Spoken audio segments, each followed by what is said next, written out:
She stepped onto the mat like she didn't belong. Simple black joggers, a faded grey hoodie, hair pulled into a no-nonsense bun, no makeup, no entourage, no brand-name gear slung over her shoulder.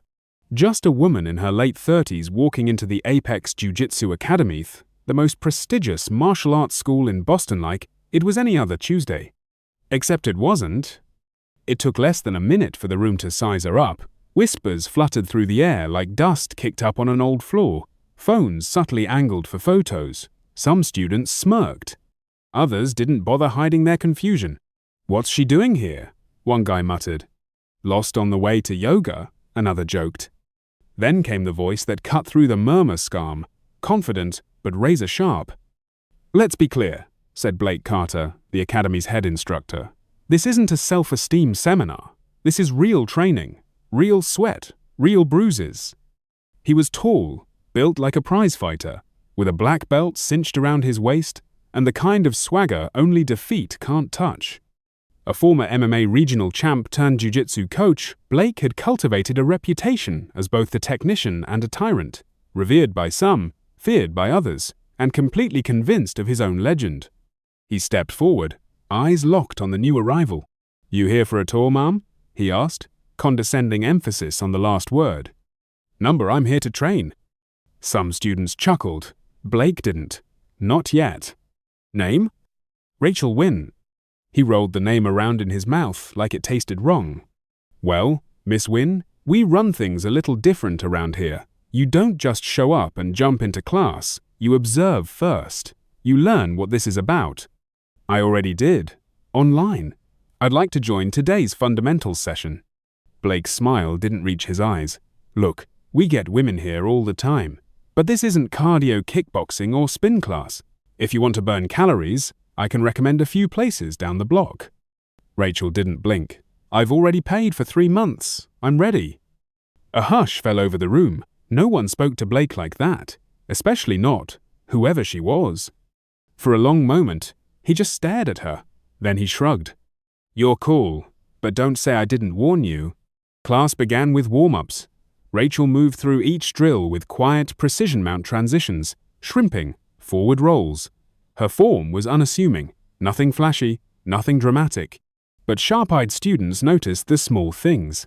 The way she distributed her weight, her breathing control, how her posture never broke. And that's what irritated Blake the most. He wasn't used to being challenged by silence. Midway through class, he called everyone to the center mat. "Let's demo a guard pass," he said. "Rachel, step forward." The students exchanged glances. Some looked eager, some looked uncomfortable. No one volunteered. She stepped out without hesitation. Blake gestured for her to lay on her back. "This is a common pass for when someone turtles up or plays closed guard. Watch closely." Then, without warning, he swept her legs violently and drove his shoulder into her chest, slamming her against the mat. Gasps rippled across the room. He stood over her, lips curling into a smirk.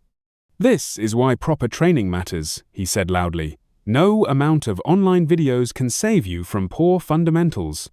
Laughter followed from the corner of the room, from the back row, from those too scared to ever be in her place. Rachel didn't move for a moment. She lay there, staring at the ceiling. Then she exhaled. Slowly, she sat up, reached for the edge of her hoodie, pulled it off in one clean motion. And there it was, barely visible beneath her athletic taupe military dog tag glinting under the fluorescent lights. She didn't look angry or humiliated, just calm. Calm in the way that unnerved people used to having control. She stood up, adjusted her sleeve, and bowed slightly. "Thank you for the demonstration, coach," she said, her voice even. Blake said nothing. The class continued, but something had shifted. Eyes that once mocked now watched carefully. Whispers changed direction. The woman who didn't belong, had taken a hit most, would walk away from and came back standing straighter. Later, as the others packed up their gear, Rachel stayed behind, alone on the mat, quietly practicing her breakfalls. Blake passed her on the way to the locker room. "Might want to stick to watching next time," he said over his shoulder. Rachel didn't answer. She didn't need to. Not yet. Over the next few weeks, Rachel showed up to Apex Jiu-Jitsu exactly 3 times a week. Never late, never loud. She changed in the corner of the locker room without a word, tied her white belt with quiet precision, and took her place at the edge of the mat like a student ready to learn. Always the same grey hoodie. Always the same calm. No one knew what to make of her. She didn't try to make friends. She didn't laugh at the locker room jokes or linger after class. She didn't post selfies with sweaty gloves or talk about tournaments. She just trained with a focus that unsettled even the most seasoned students. Blake ignored her as much as he could, but even he noticed something was off. This wasn't a hobbyist trying to lose 10 pounds. This was someone who moved like she had muscle memory for war. She never boasted, never corrected others. But when drills were assigned, her partners quickly realized she never needed anything explained twice. Her grips were firm, her balance unshakable. And when she sparred, there was something uncanny about how she absorbed pressure, how she let others think they were controlling the match, only to reverse it with a small, deliberate movement. "She's got scary control," one purple belt muttered under his breath during water break. "She lets you think you're winning." "Yeah," his partner replied, like she's been trained not to react unless absolutely necessary. Some started whispering theories. Maybe she used to compete. Maybe military. Or maybe she's just one of those people who watches too much YouTube. Blake didn't like it, especially the way some of the advanced students had started watching Rachel with curiosity, even respect. So he pushed harder. He singled her out in class, correcting her posture in ways that strained her shoulder, forcing her into drills with overly aggressive partners, skipping her during sparring rotations, making her demonstrate techniques she hadn't been taught yet, only to critique her in front of the class. "This is what happens when you skip steps," he'd say loudly. "Technique is earned, not Googled." Rachel never flinched. She nodded, adjusted, moved on. But Blake wasn't done. One night, after an especially brutal session where she'd been paired with a 200-pound blue belt who treated the drill like an MMA match, she found her gym bag had been moved to a corner of the locker room near the trash bins. No one said anything, but no one needed to. When she returned the next class, the screensaver on the Academy's television displayed a slideshow of photos from recent sessions. One of them paused on a still frame of her being slammed to the mat during Blake's demonstration weeks before. Someone had added text across the bottom, "Try yoga." The room laughed. Blake smirked. No one said it was his doing, but everyone knew. Rachel stayed silent.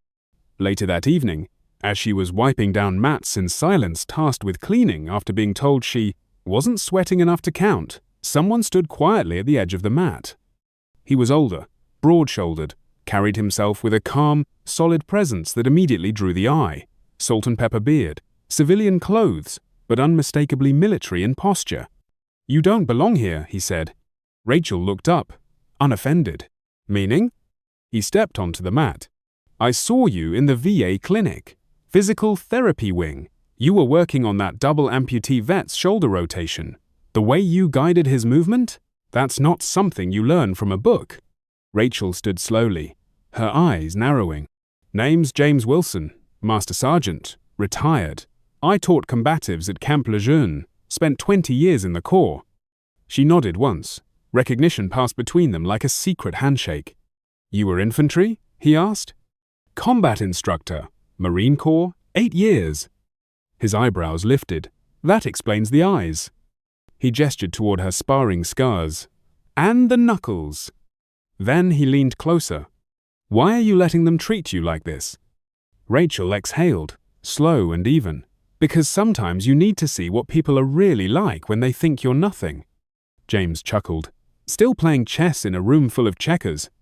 I'm not here for them. I'm here for me." He nodded. "There's a group that trains at the Dorchester Community Center, Tuesday and Thursday nights. Real martial artists.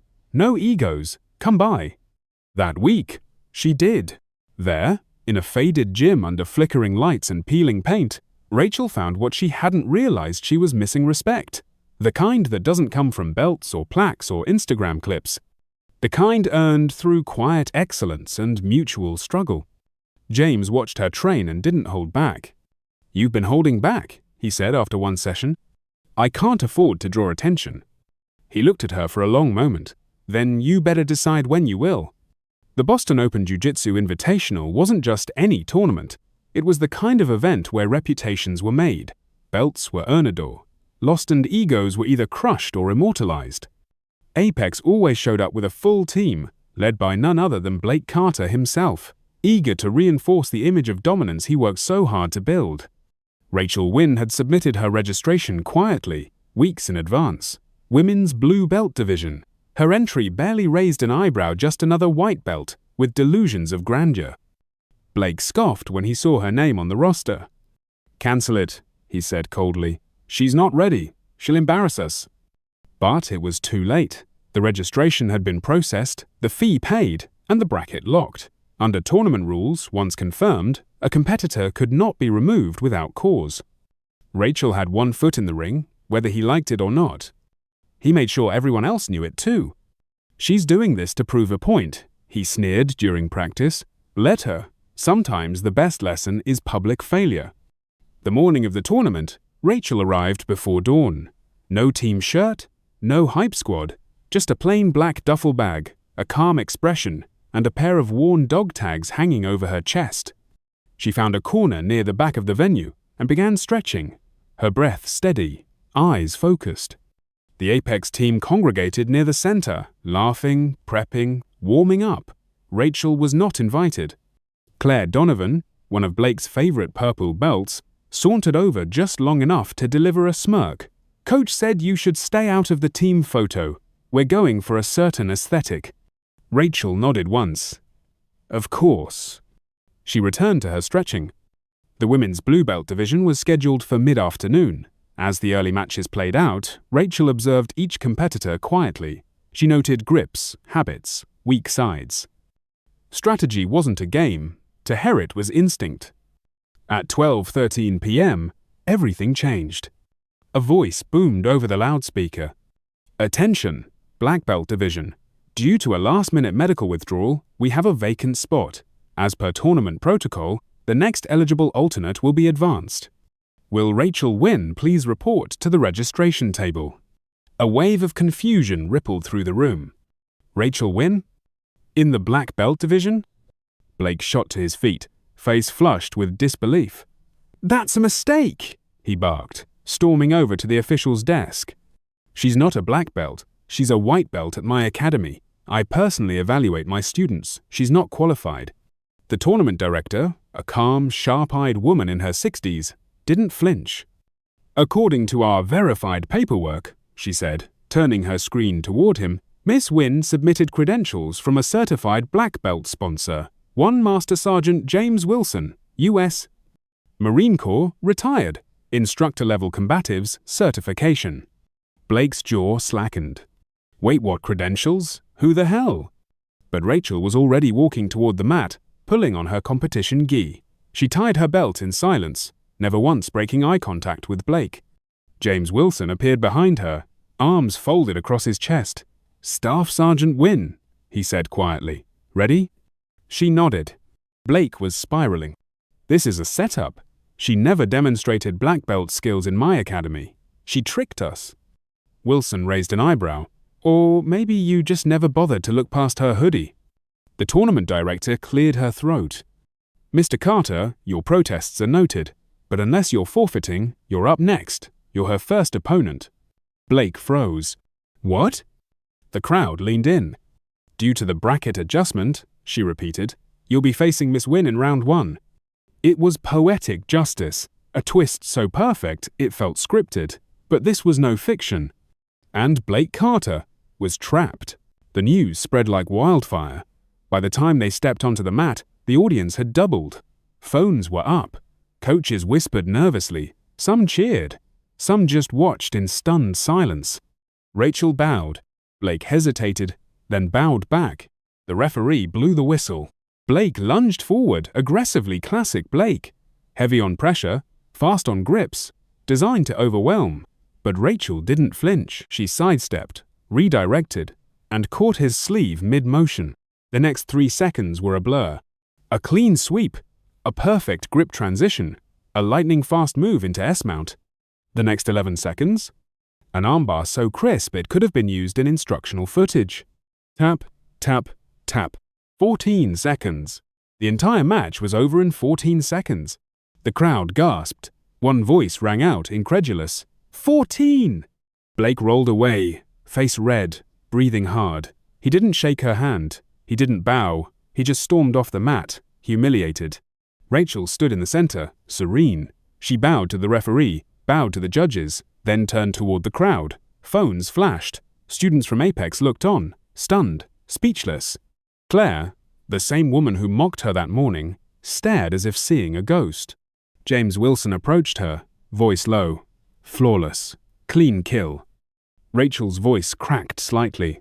My dad always said, focus on the mission, not the noise. James nodded. He'd be proud. And just like that, the myth of Rachel Wynn, the quiet woman in the hoodie, began to rise. Rachel didn't win the tournament. Her semi-final match was against a seasoned black belt with international titles and a 10-year competitive career. It was closer than anyone expected, but Rachel tapped out to a choke in the final 30 seconds. She walked off the mat smiling, not because she had lost, but because she had shown exactly what she came to show. That she belonged? By the time she returned to her corner, the whispers had changed. That's the woman who submitted Blake Carter in 14 seconds. Combat instructor, Marine Corps, 8 years. Why was she even a white belt at Apex? That last question echoed louder than the rest. Clips of the match flooded martial arts forums by nightfall. The words 14 seconds became a viral hashtag. It was replayed again and again, the takedown, the precision, the calm. It wasn't rage or revenge. It was mastery. And it sparked a fire. Because if someone like Rachel could be dismissed, mocked, and written off by a top-tier academy, who else had they silenced? Over the next few days, emails began arriving at Apex's inbox. Former students, parents, women who had quit after one class, men who'd been humiliated for asking questions. One message read, "Now I understand why I stopped going. It wasn't the training, it was the culture." Maxwell Denton, the business-savvy owner of Apex, had a crisis on his hands. Membership inquiries plummeted. Sponsors pulled out of upcoming events. A local news outlet ran a story titled, "Veteran Humiliated at Martial Arts Academy Submits Head Coach in 14 Seconds." And Blake Carter? He tried to fight it, claimed Rachel had misrepresented her credentials, called the match a fluke, said it was a setup. But the governing body reviewed the footage, and then they started reviewing Blake. Turns out, Rachel wasn't the only student he'd tried to humiliate out of a spotlight. A former student, now a police officer, came forward. A mother who had brought her teenage daughter to train and left after one class. A junior instructor who had quietly quit after Blake joked that women didn't belong in full-contact grappling. Patterns emerged. Maxwell had no choice. Blake Carter was suspended. Not with a press conference, not with a big announcement, just gone. His name removed from the schedule. His profile quietly deleted from the website. His career, like his ego, left in silence. When Rachel returned to Apex one last time to pick up her gear, Maxwell intercepted her at the door. "Rachel," he began, all smiles now, "what happened?" "Well, it's unfortunate, but eye-opening. I think we could really use someone like you. In fact, I'd like to offer you the position of head instructor, total freedom to design the women's program, and your background, it's gold, from a marketing standpoint." Rachel looked at him for a long moment, then smiled, not with anger, but with quiet resolve. "No, thank you," she said simply. "But I do appreciate the clarity." And she walked out. In the months that followed, Rachel partnered with the Veterans Wellness Center to launch a new initiative, Resilience Through Movement. It combined martial arts principles with trauma-informed physical therapy. Veterans signed up in droves, especially women, especially those who, like Rachel, had once been told to stay in their lane. The program grew fast. Within 6 months, it operated in 3 Boston neighborhoods. Master Sergeant James Wilson joined as co-instructor, gruff but effective. Together, they created something that didn't just teach armbars, it restored dignity. One of her students, a female Marine who had survived an IED blast, said after class one night, "You don't just teach defense, You teach us how to own our space again." Rachel kept the old dog tags visible during every session. She never mentioned the 14-second match unless asked, and even then, she always redirected. It's not about the move. It's about preparation, focus, and knowing who you are when no one else does. One afternoon, as class ended and students rolled up their mats, a familiar figure appeared at the edge of the training space. Claire Donovan. She looked hesitant, out of place, no Apex G, just a sweatshirt and jeans. "I came to apologize," Claire said softly, "for what I said, what I didn't say, what I watched happen." Rachel nodded. "You're here now. I want to help if you'll let me." Rachel paused. "If you do, understand this isn't Apex. This isn't about belts or being the best in the room. It's about rebuilding what Warrior people have broken. You ready for that?" Claire swallowed hard, then nodded. "Yes." That day, the woman who once laughed from the sidelines started training beside the woman she used to mock. 6 months to the day after the Boston Open, Rachel made a quiet trip back to her hometown in Pennsylvania. She visited the cemetery where her father, a fellow Marine, had been buried years before. She knelt by his grave, placed a stone, then tucked a folded photo beneath the flowers. It was a picture of her student smiling, sweaty, confident. A new generation of warriors, healing on their terms. She touched the dog tags around her neck. "You were right, Dad. It was never about proving them wrong. It was always about showing up for the ones who never got the chance. Some people mistake silence for weakness, but the strongest voices don't scream. They lead. Greatness doesn't wear designer belts. It walks in quietly, wipes down the mat, and leaves the world changed. The mission is what matters, not the noise.